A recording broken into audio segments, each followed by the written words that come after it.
দ্বিতীয় শ্রেণীর শিক্ষার্থীরা, তোমাদের প্রাথমিক গণিত বই আমরা আরেকটা সমস্যা এখানে লিখছি, একটু দেখো পৃষ্ঠা 63 পৃষ্ঠা। তোমরা এটা পাবা তোমাদের প্রাথমিক গণিত বইয়ের 63 পৃষ্ঠা 4 নম্বর। একটি নার্সারিতে 120টি গোলাপ ফুল গাছ আছে। তাহলে একটা নার্সারি মানে ফুলের চারা গাছের যেখানে রোপণ, এটা নার্সারি বাগান। 120টা কি আছে? গোলাপ ফুল গাছ আছে। আচ্ছা, এবং 127টি গাঁদা ফুল গাছ আছে। ওই নার্সারিতে মোট কতগুলো ফুল গাছ আছে? আচ্ছা, ঠিক আছে। তাহলে 120টা হলো গোলাপ ফুল আর 127টা হলো কি গাঁদা ফুল।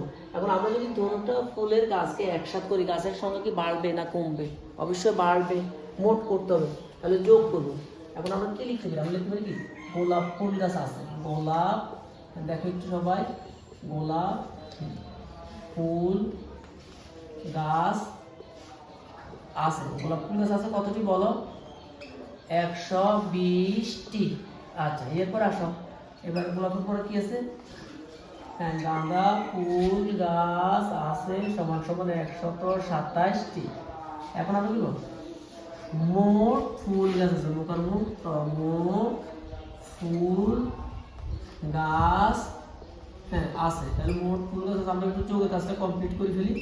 দেখো একটু সবাই, 7 দিয়ে 0 যোগ করো, 7-এর সাথে 0 যোগ করলে কত হয়? 7। 2-এর সাথে 2 যোগ করো, 2 এ 2 কত হয়? 4। আর 1-এ 2, তাহলে 247টি। 247।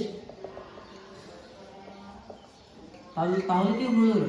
গোলাপ এবং গাঁদা ফুল দুইটা ফুলের গাছ মিলিয়ে আছে কত? 247টি।